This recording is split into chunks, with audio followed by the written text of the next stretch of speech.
Oke, hai semua. Sekarang gue di Kampung Sialagan.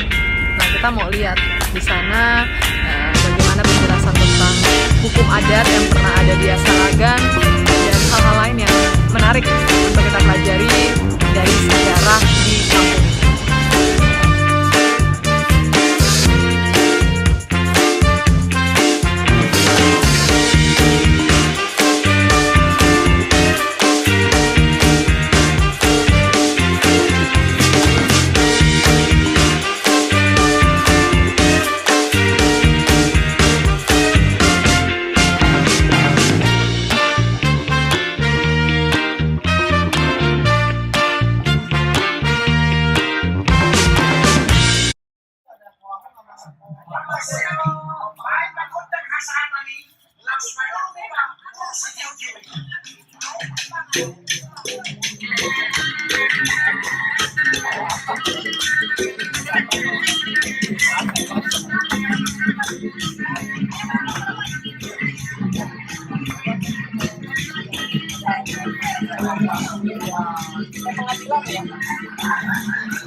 Keluarga besar Keturunan Raja Sialagan mengucapkan selamat datang kepada Bapak Ibu yang datang di kampung kami ini, namanya Kampung Sialagan Ambarita. Nah, kalau biasanya cerita orang lain datang ke sini, bila mana ada sanak kami datang atau orang lain masuk kampung orang Bada itu, jadi rasa senang hati menunggu kami datang, jadi kita harus mengucapkan ya. Horas. Nah, yang artinya apa? Selamat datang dan selamat berjumpa. Bisa selamat pagi, selamat siang, selamat banyak. Oke, jadi kita mulai.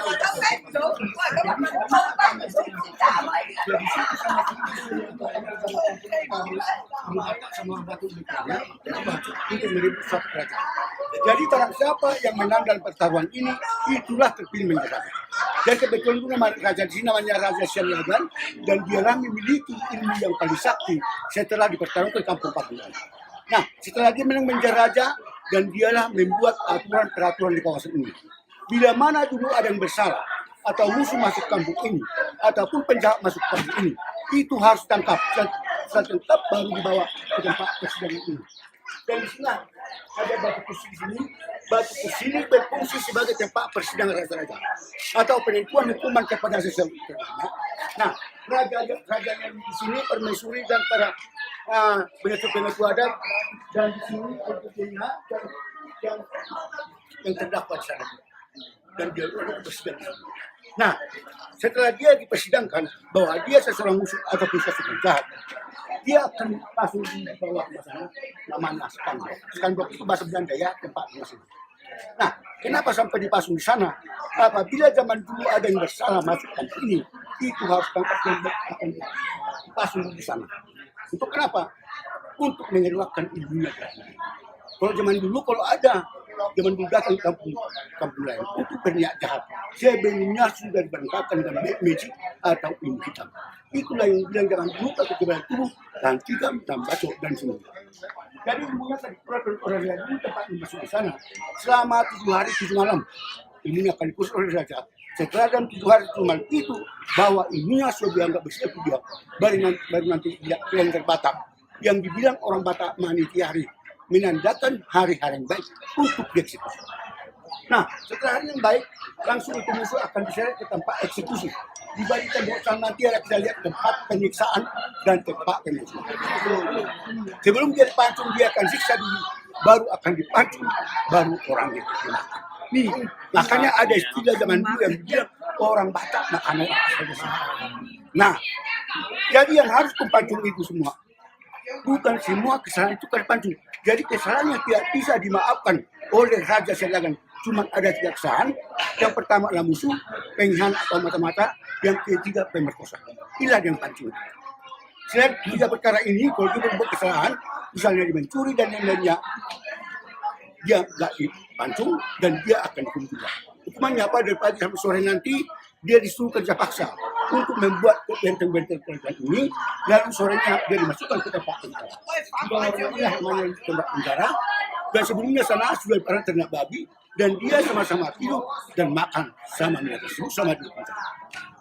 Nah, apa dimakan babi itu yang dimakan. Nah, jadi itulah pengadilan zaman dulu atau hukuman zaman dulu di tempat kami.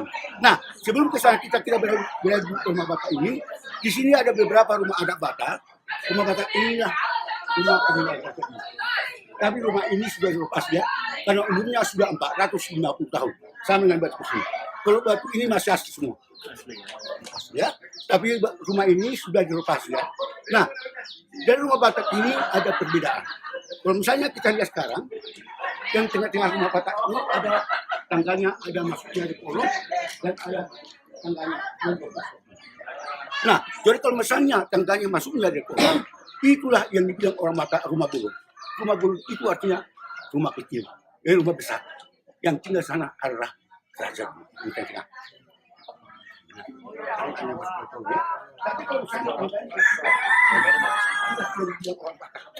rumah soko itu ya, artinya rumah kecil yang tinggal sana bodyguard atau al-buzur.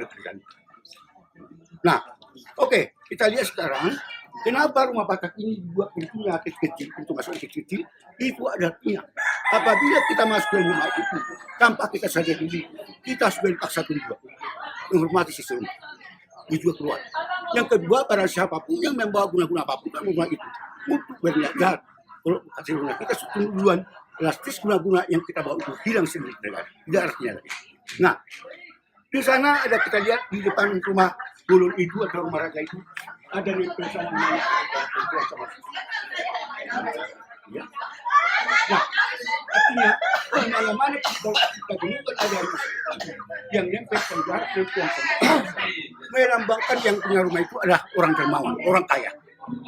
Yang kedua, payudara perempuan itu adalah lambang kesuburan orang Batak. Artinya, barang siapa dulu yang punya banyak anak, dia tergolong orang kaya. Banyak anak, banyak rezeki. Makanya Bapak kalau misalnya yang belum punya jodoh, payudara dipegang Pak, bukan dapat jodoh. Nah, itu lambang kesuburannya. Nah, oke. Yang kedua cicak. Cicak itu namanya boraspati. Ya, boraspati itu artinya lambang persaudaraan. Karena orang Batak itu harus tuntun bersaudara, tidak pandang bulu siapapun dia. Karena ada pepatah orang Batak menyatakan banyak kawan banyak rezeki, banyak saudara banyak rezeki. Dan itulah lambang sebagai pembawa berkah atau pembawa rezeki. Nah, itulah cerita dari Batkus ini. Yang kedua, kita langsung ke tempat eksekusi. Tempat teman-temannya, silakan kenal. Kapan itu Pak? Ini raja ini kapan? Tahun berapa? Ini sudah 450 tahun. Pak Rahmat tanya.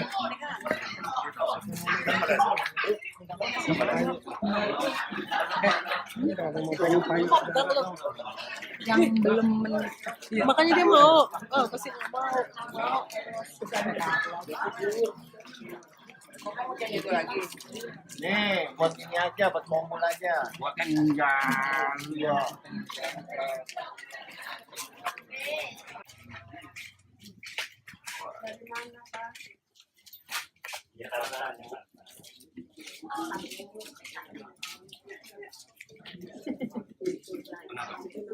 Ini tempat mancung ya.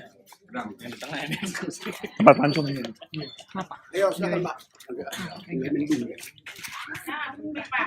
Pras, tengah pras. Landasan tadi sudah tentukan kemana bahwa dia akan dipancung atau dieksekusi. Kalau menurut tradisi orang Batak, kalau orang Batak itu mau melakukan sesuatu sebelumnya harus namanya kalender Batak. Yang tanggalannya. Nah, kalender Batak ini bacanya akan mulai Januari, Februari sampai Desember, 12 bulan. Tanggalnya tanggal 1 sampai 30. Jadi kalender Batak ini 1 bulan itu 30 hari semua. Nah, jadi kalau misalnya ada tulisan di sini, itu ada pengertian semua. Misalkan tanggal 1 bulan 1 di sini ada beberapa kosong-kosong. Inilah hari paling baik untuk pesta adat atau pesta pernikahan. Menurut padi juga ada, akan tetapi kalau misalnya ada gambar kalajengking, biasanya 4 hari berturut-turut kita tidak boleh melakukan sesuatu karena itu hari-hari berbahaya. Kita harus berdiam di rumah, tidak punya kegiatan apapun. Jangan dulu ya. Nah, setelah dia akan mentakin menindakan yang baik, langsung itu musuh akan diseret dari sana, dia akan dibawa di sini dan dia berdiri di depan raja. Rajanya di sana, permaisuri dan para algojo. Dan sebelumnya masyarakat sini akan diundang masuk sini dan dia berdiri seperti bagus. Jadi kalau misalnya raja itu memberi hukum seseorang, sebelum dia dihukum sebagai persembahan terakhir, itu musuh harus kasih makan sampai dengan. Di sini sudah disediakan makan khas Batak yang dibilang ayam panggang, ikan, dan segala macam. Dan dia disuruh makan di sini, akan tetapi bukan pakai tangan dan makannya langsung pakai. Karena dia sudah dianggap binatang, tidak dianggap lagi. Setelah siap memakan makanan ini, apapun permintaannya kepada raja, itu harus kebutuhan. Mau makan apapun dia, mau terorganisasi keluarga tertentu dia boleh saja.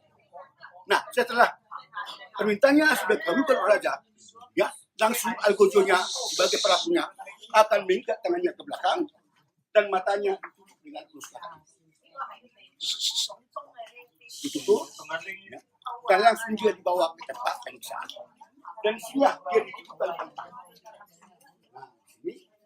Nah, sebelum dipakai di sana, dia akan siksa di sini dengan topan. Di buku Tuan Di mana-mana ya. tulisannya dia tidak apa-apa. Berarti ibunya masih meninggal dalam dunia. Tadi sudah dikeluarkan ilmunya tempat di sana selama 7 hari dan bahwa ilmunya sudah enggak bersentuh dia. Bisa-bisa ilmu orang pada zaman dulu bisa dikirim seketika karena mulai melakukan masih tempat sakit. Nah, jadi kalau ada terapan seperti itu, salah satunya untuk mengeluarkan ilmunya dia. Inilah yang dibilang aksara Batak atau buku lama. Itu tulisan Batak asli ya. Jadi mantra-mantranya ini akan dibacakan semua lalu digerakkan ke atas dia untuk mengeluarkan ilmu dari dia. Disedot oleh buku sakti. Nah, setelah itu baru jam pisau. Kalau misalnya badannya akan saya iris dengan pisau ini, kalau belum keluar darahnya, berarti ilmunya masih ada. Dan untuk meyakinkan ilmunya tidak lagi, itu dari ujung rambut sampai kaki, badannya akan diiris. Iris di tempat yang tadi. Nah, jadi setelah itu, kalau sudah keluar darahnya, berarti ilmunya tidak lagi. Dan setelah itu, baru dia melihat sang nipis, dibelah dan dipres rusak ke dan dia menjadi kesakitan. Setelah dia menjadi kesakitan yang di sini menyatakan 3 kali keras, yang artinya apa? Kita sudah berhasil membuka musuh seperti itu. Sambil teriak, sambil ketawa-tawa atas kegembiraan mereka. Nah, setelah itu baru dia bawa ke tempat hanya masyarakat dan langsung Algojonya hasil berterapinya akan memantui dengan menyatakan kita orang sudah menjadi bebas dan kepala pasien. Nah, setelah itu baru darahnya akan tampung. Setelah darahnya tampung, baru taruh sini dan kepala taruh sini dan badannya kembali ke sana. Itu dari depan ke-11 dan dikeluarkanlah hati dan jantungnya saja. Nah, inilah dicincang tipis-tipis, dicampurkan darah tadi, campur merica, garam dan asam tiba-tibanya. Itu tanpa dimasak. Dan itulah dihidangkan di sini untuk dimakan. Nah, yang biasanya memakan ini adalah orang pemberani. Namanya Raja Panglima Raja dan ada juga masyarakat. Nah, dan setelah itu baru kepalanya akan digantungkan di depan pintu masuk tadi selama 3 hari. Kenapa digantungkan di sana? Bertanda bahwa di sini sudah ada orang pancungan. Kedua, barang siapa melihatnya bertakut melakukan kisah. Nah, setelah 3 hari ini akan kepalanya dibawa ke hutan, lemparkan ke sana dan badannya dilemparkan ke Yotoba. Setelah dilemparkan ke Yotoba selama 7 hari malam, penduduk sini tidak boleh menyentuh area itu. Barang siapa nanti yang menyentuhnya akan rohnya datang kepada yang menyentuh. Nah, jadi setelah agama Kristen masuk sini, yang dibawakan misioner dari Herman Dr. Mason pada tahun 1816. Sekaligus dari situlah ada ranah pemerintah bahwa hukuman adat di Indonesia dihapus pada waktu itu dan kita sudah berada di hukuman pemerintah. Nah, oke Bapak Ibu, dari sinilah yang dibilang zaman dulu, yang dibilang orang Batak makan orang itu, tapi dimakan dulu sebenarnya itu bukan senaknya makan orang, itu sebagai pelampiasan hukuman. Yang dipantul sini dulu, yang pertama musuh, pengkhianat dan pemerkosa. Nah, oke Bapak Ibu, karena mulai mendung, mau hujan, ada pertanyaan Bapak Ibu? Kalau jolong ayam di mana? Mana? Kalau jolong ayam dulu. Jolong ayam itu nggak dipancu Pak. Nah, kecuali dicuri. Kamu ngerti banget kalau jolong cewek dipantu. Oke Bapak Ibu, itulah cerita dari kampung kami ini. Oke, kami berterima kasih Bapak Ibu. Ya, setelah tanggal kampung ini mudah-mudahan membawa rezeki yang banyak. Kami doakan agar sama-sama itu. Amin. Kata kita mensuapkan. Horas silakan. Horas. Oke, ada pintu masuk dan pintu keluar dari sini ya. Langsung ke kapal. Ada tonton.